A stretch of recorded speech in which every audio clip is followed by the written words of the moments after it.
Zambia. Around 6 p.m., Jason Ellis, a nature photographer, set off alone with his camera toward the Luangwa River. He told a camp staff member, "I'm just going to catch the last light. I'll be back for dinner." He didn't come back. First they thought he was lost. Then they thought his cell phone was dead. Then the search began. 7 days later, they still hadn't found him. But they did find something else. A crushed camera, literally bitten in two. Inside the jaws of a hippo, stuck between its fangs, a missing memory card, and a string of GPS coordinates left on his tracker, which suddenly, cut off by the water tracks in the sand showed. Jason stopped, turned, and ran. And 20 paces later, they were gone. This is not a safari story. This is a story about how even the most familiar animal can become a shadow of death. A story about a hippo, and the man who underestimated him. Jason Ellis was 39. A wildlife photographer from Denver. He ran a growing Instagram blog where he posted serene images of elephants bathing, giraffes walking through dust, and gorillas in morning mist. His next goal was a documentary focused on what he called Africa's most peaceful giants. He'd been staying at Mwandi Safari Camp in Zambia, on the banks of the Luangwa River.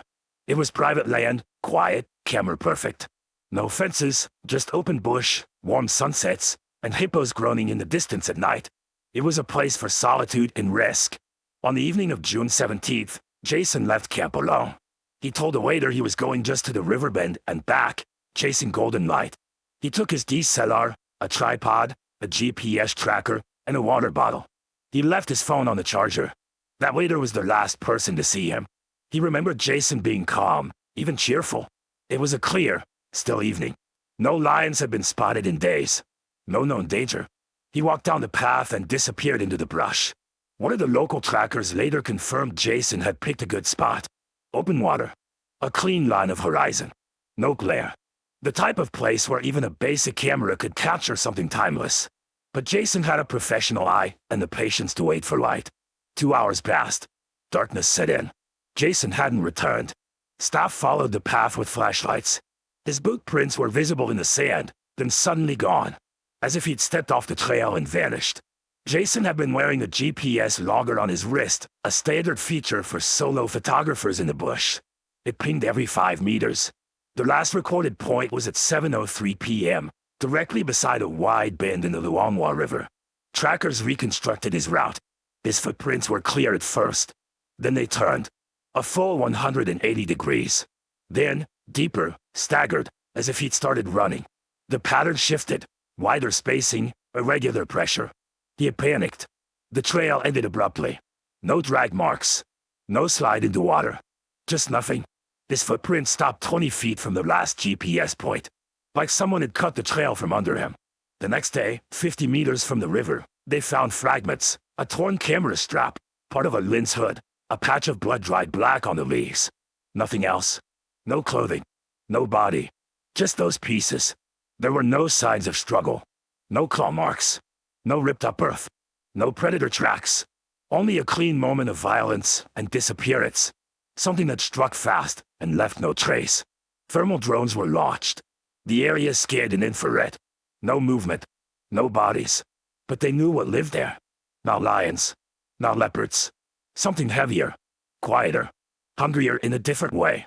The hippo is Africa's third deadliest animal by annual death toll. Over 500 people a year. Despite their appearance, hippos are not gentle. They are territorial, easily provoked, and able to accelerate to 30 kilometers per hour over short distances. Drone footage revealed a trampled spot along the river where reeds were flattened into a curved exit path. A hippo trail. Fresh. It matched the GPS coordinate. Hippos use the same entry points over and over, like highways through the bush. Footprints found nearby belonged to a single, large male. Fresh tracks, widespread, and overlapping Jasons. Experts estimated the animal left the river at approximately 6:55 p.m. Jason had been standing with his back to the water. The Luangwa bends sharply in that spot. The water is deep and murky. A hippo could have approached silently, risen without sound. If it charged, Jason never had a chance. Not in the open. Not alone. The remains of his camera confirmed it. The plastic casing was cracked inwards. The metal bent in odd angles.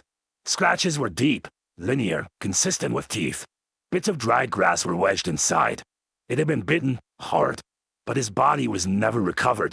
Hippos don't eat people. They crush. They drown. They defend territory like a line drawn in blood. What they don't bury, the river takes. Something didn't fit. The camera was there, but the memory card was missing. Not damaged. Gone. Extracted. The body was missing too. It felt too clean for a chaotic kill. Jason had set his camera to auto back up to the cloud, but it required Wi-Fi. His last sync was that morning, before he left camp. No images from his walk were saved, but one image remained on the secondary buffer, pulled later from his equipment logs. It showed the river at sunset, a haze of dust, the light gold and violet, and something dark in the water, not fully visible, but not a rock, not human, a shape with depth and curve. Watching, one of the veteran guides saw the image and nodded. He saw the eyes, the man said. Just 2 circles above the waterline. You don't think it's a hippo. Not until it's too late. Another shot, taken minutes earlier, captured his own reflection in the water, distorted by ripples. Beside it, a round bulge, like a bubble, or a jawline. Something just below the surface, rising. The case was closed within a week. Official cause of death, animal attack, likely hippopotamus. His camera was analyzed, then returned to his family. No charges.